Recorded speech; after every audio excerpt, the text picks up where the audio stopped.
we studied for loop. We executed the program to print first 10 even numbers.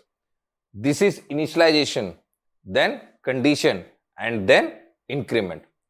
To generalize, this is the syntax of for loop. We will write for, then variable. After the variable, write the keyword in, and then range function. It accepts three parameters. The first parameter is the lower limit or initialization. The second parameter is the max value. And third is the step. You can even say increment or decrement. Hello everyone. Welcome to the Python session. And today we will study few more examples of for loop and the decrement loop. Well, we wrote the program to print 1 to 10. This is our code. But suppose you want to print 10 to 1. Here, first value is max and the last value is smallest. To write such program, we use decrement loop.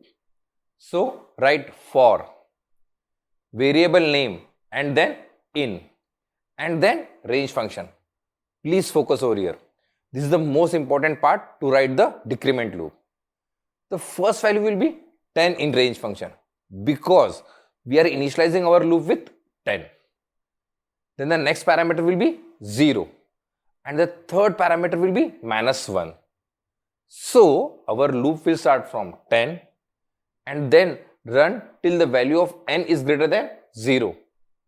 And due to this -1 value, the value of n will decrease after every iteration.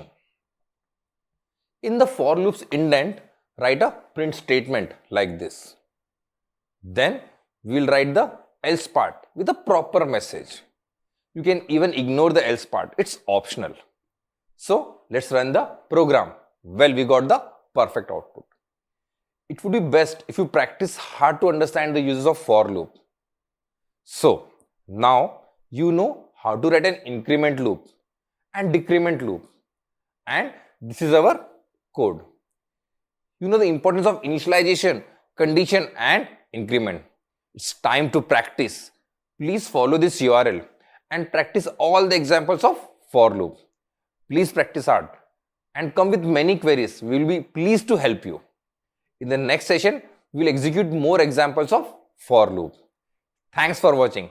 Happy learning to all of you.